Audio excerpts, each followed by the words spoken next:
The night was thick with silence. The salty wind from the Malian Gulf drifted across the narrow strip of land where the Greek camp stood. Fires burned low, their smoke curling into the dark sky like ghostly fingers. King Leonidas stood apart from his men, his bronze helmet resting by his side, his hand gripping the hilt of his sword. They had fought for 2 days, holding back wave after wave of Persian soldiers in the narrow pass of Thermopylae, the hot gates. The place was a bottleneck, where the mountains pressed close to the sea, and it was here that Leonidas had made his stand. 300 Spartans, along with a few thousand allies, had done the impossible. They had cut down the immortals, the most feared warriors of the Persian Empire. They had mocked Xerxes, the great king himself, forcing him to watch as his army bled and broke against a wall of bronze shields. But tonight, Leonidas felt something he rarely allowed himself to feel: dread. The men were exhausted. Many were wounded. Yet their spirits still burned bright.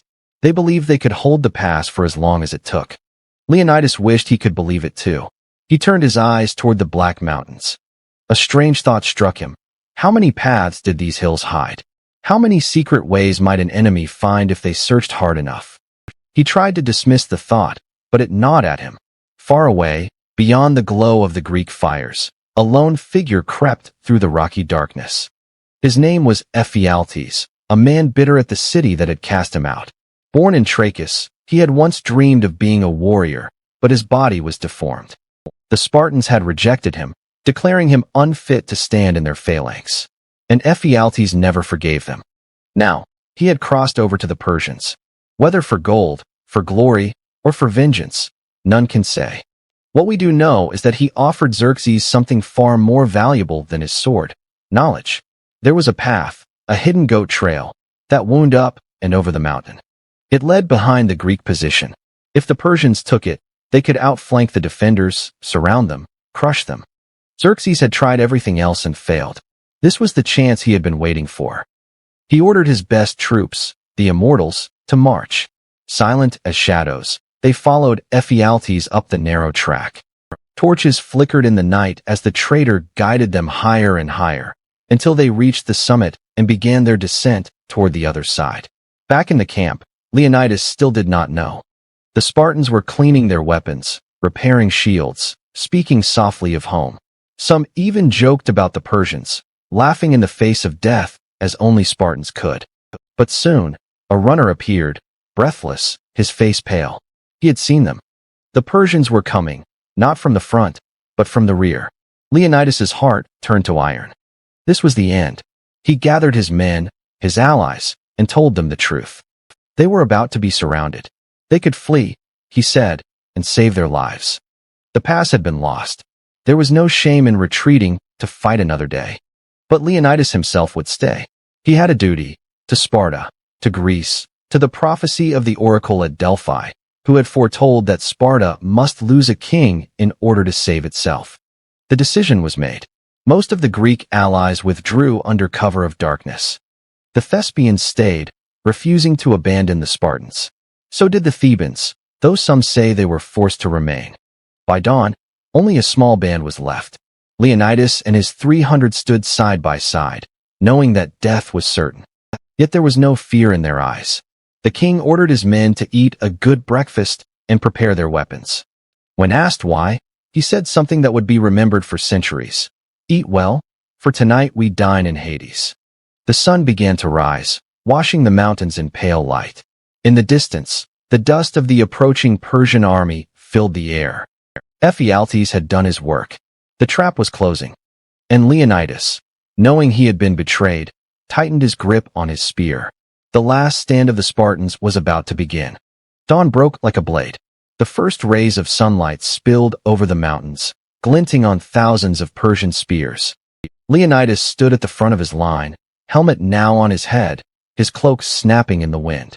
Around him, the 300 Spartans and their allies formed their phalanx, a wall of bronze and determination. They could hear the rumble of the Persian army. The immortals were coming down the goat path, ready to strike from behind. And from the front, Xerxes prepared to launch his final assault. The Spartans were trapped between hammer and anvil, but they did not retreat. Leonidas raised his spear and shouted, his voice carrying over the sound of marching feet. "Spartans, today we fight not for victory, but for glory." The men slammed their shields against each other, the sound like thunder in the narrow pass.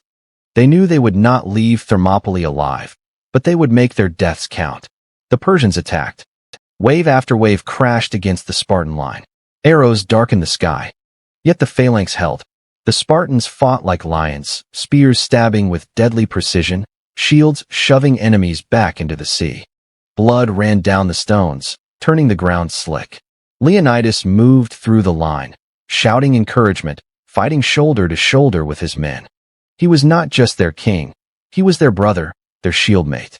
But slowly, the Persians began to push forward. The Greek allies had been driven back. The narrow pass that had given the Spartans their advantage was now choked with bodies. Then came the moment that would seal Leonidas's fate. A javelin flew through the chaos and struck the king. He fell, his spear clattering to the ground. A cry went up from the Spartans.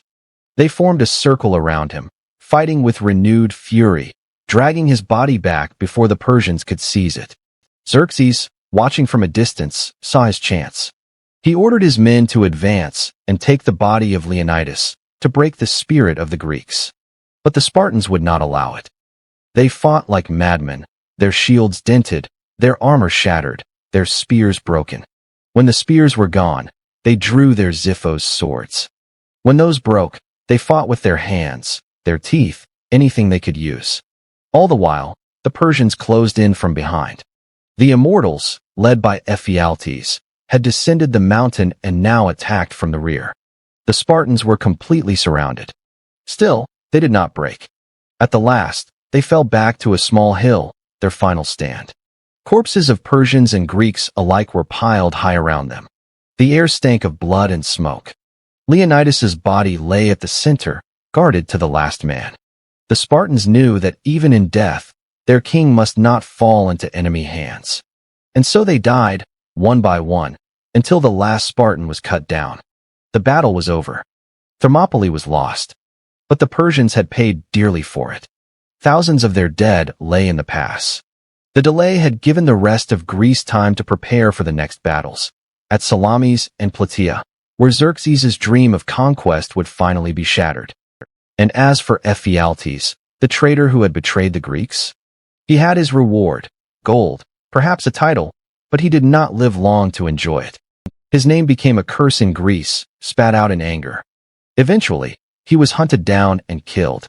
But that night, as the smoke rose from the battlefield, the question lingered. Was it just betrayal that doomed the Spartans? Or was Thermopylae always meant to be their grave? Because some say Leonidas knew about the hidden path long before Ephialtes spoke. Some say he chose to stay, knowing it was a death sentence, because the oracle had told him it must be so. If that is true, then Ephialtes did not betray Thermopylae. He fulfilled its destiny. When the dust finally settled over Thermopylae, the ground was a graveyard. Smoke drifted from the smoldering campfires, mingling with the metallic stench of blood. The Persians moved through the pass, stepping over heaps of bodies, searching for the one prize Xerxes wanted most, the corpse of Leonidas. And they found him. The Spartan king lay where his warriors had fallen, his face turned toward the sky, as if defying the great king even in death. Xerxes was furious. Leonidas had defied him in life, defied him in death, and in doing so, had inspired all of Greece to resist him. The Persian king ordered a brutal act. Leonidas's body was decapitated and his head placed on a spear for all to see, a warning to any who might oppose Xerxes. To the Persians, it was a show of power. But to the Greeks, it was something else entirely. It made Leonidas a martyr. News of Thermopylae spread like wildfire. In every city, people spoke of the 300 who had stood against an empire. They spoke of their courage, of their refusal to surrender, of their choice to die rather than kneel. And they spoke of betrayal. The name Ephialtes became infamous. To this day, in Greek, his name means nightmare. His treachery became a symbol of cowardice and greed, the man who sold out his countrymen for Persian gold. But the deeper story is more complicated. Some historians argue that Leonidas knew the pass could not be held forever. His mission was not to win, it was to buy time. The Spartans' deaths gave Greece precious days to gather ships, to rally armies, to prepare for the battles that would come next. In that sense, Ephialtes' betrayal didn't ruin Leonidas's plan. It completed it. For Leonidas had fulfilled the prophecy of the oracle at Delphi. Either Sparta shall mourn the death of a king, or her walls will burn. By sacrificing himself, Leonidas saved his city, and perhaps all of Greece. A year later, the Greeks would avenge Thermopylae. At Plataea, the Spartan general Pausanias crushed the Persian army once and for all, driving Xerxes' forces back across the sea. Greece was free. And Thermopylae? It became more than a battlefield. It became a story that has been told for over 2,000 years. A story of courage against impossible odds. A story of betrayal, yes, but also of destiny. Even today, on the rocky hill where the last Spartans fell, there stands a stone bearing an ancient inscription. Go tell the Spartans, stranger passing by, that here, obedient to their laws, we lie. It is a reminder that Thermopylae was never truly a defeat. It was a message carved in blood, that freedom sometimes demands the ultimate price. And as for Ephialtes, the man whose treachery changed the course of history, he was hunted down, killed, and his memory forever cursed. Yet without him, the legend of Thermopylae might not have burned so brightly. Because sometimes, it is betrayal that creates the hero. So the question remains, if you knew your death would save your people, would you stay and fight like Leonidas? Or would you take the path of Ephialtes and live with gold in your hand, but your name cursed for eternity?